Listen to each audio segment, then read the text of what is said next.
Hello, hello, hello, Dreamers. PERLA here. As always, thank you for all your love and support. Thank you for liking, sharing, subscribing to the channel. If you haven't done so, go ahead and do so. We would love to have you. Sagittarius, this is your weekly message. And right away, I started to feel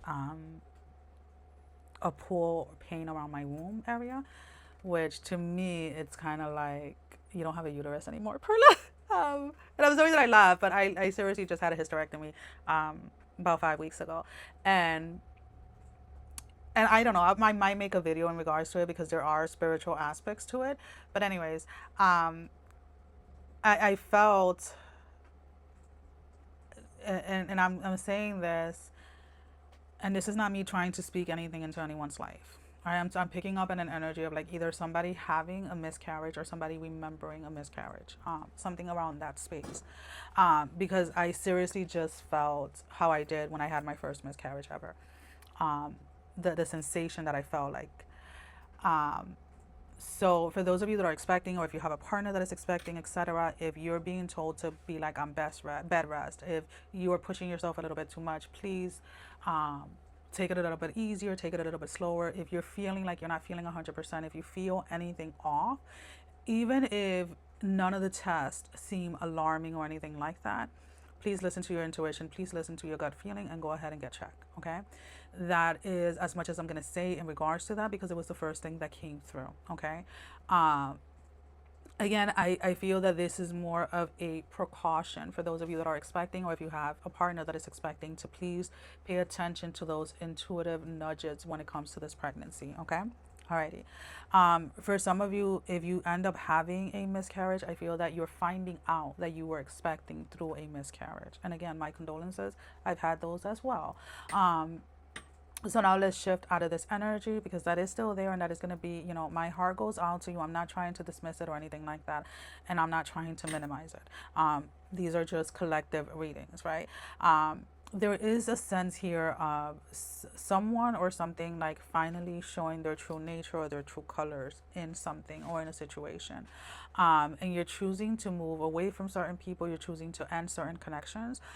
There is this line or this space where some of you are choosing to go down a certain road by yourself. Some of you may be dealing with a water sign, precisely a Scorpio or a Pisces. I don't know why that is coming up that way, but that is the way that it's coming up. And you're realizing that you're not really in alignment with, or you're no longer in alignment with what it is that you guys want for life or for each other's life, is what I'm picking up. Um, that's interesting. Some of you are like there's some type of break or some type of space that you want. Maybe you are in a relationship with somebody that has kids or something like that, and uh, again, I'm not here to judge. If when you came into the picture, someone already had kids or somebody already had a life established before you cannot expect them to abandon those children for you. And I'm sorry to call you out in this way, Sag, but some of you are very in this space where you think that because you're involved with somebody romantically, like you have to come like above everything and everyone. And if somebody is willing to give up on their children and distance themselves from them children for you, what makes you think that they won't do the same thing to you for someone else? So just be mindful of that. Or it may be a vice versa. Maybe somebody is asking you to disconnect from like your children or something of that matter. Just be aware of that energy. And if it is you, please self-reflect within that space. Or if it is somebody that you're dealing with, again, reflect on what it is or why it is that is coming up. All right, what do we have for Sagittarius? Yeah, there's something here about, I don't know, communication is going to be very difficult this week between you and a significant other. There's something here about, like, again, and something not adding up, or something not no longer being what you want, or somebody not playing the game the way that you want them to, or somebody not giving you what it is that you want within the connection. But I'm going to be completely honest with you, excuse me. There's somebody here in this connection that is asking for something that is not attainable.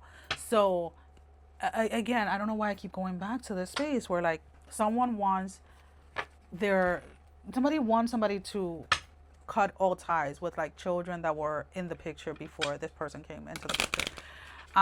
If you're dealing with somebody like that, I would advise you to, again, reevaluate why you're with this person. Um, somebody wants to be someone's all-consuming all. This energy feels very toxic. This doesn't feel like it's something that is going to last. And if it does last, it is something that is like a back and forth, on and off type of situation between you and this person. For some of you, it's like Spirit is allowing you to see the true nature, whether you are cross-watching or whether this is you. Spirit is allowing you to see the true nature of this person. And it is allowing you to walk away before entangling yourself in years of an on and off situation with this particular person. All right, what do we have as a closing message? That was a weird message, Sag, but that's the way that it came up. All right, what is the closing message for Sagittarius? Again, I keep going back to that miscarriage, the bleeding, the bleeding. Blood angel, as I'm saying, bleeding, number 7. I'm picking up at this card in particular, and I don't know why it's coming in this way. Something about like having the opportunity to end like a soul contract with someone, or voiding a soul contract with someone before it actually begins, or as it's beginning. But you're needing to make the choice to walk away. You're needing to make the choice to walk away. And for those of you that this is like, this message ties down to a miscarriage. Again, it's not about minimizing or dismissing the pain. I'm going to share so this is Perla's personal opinion.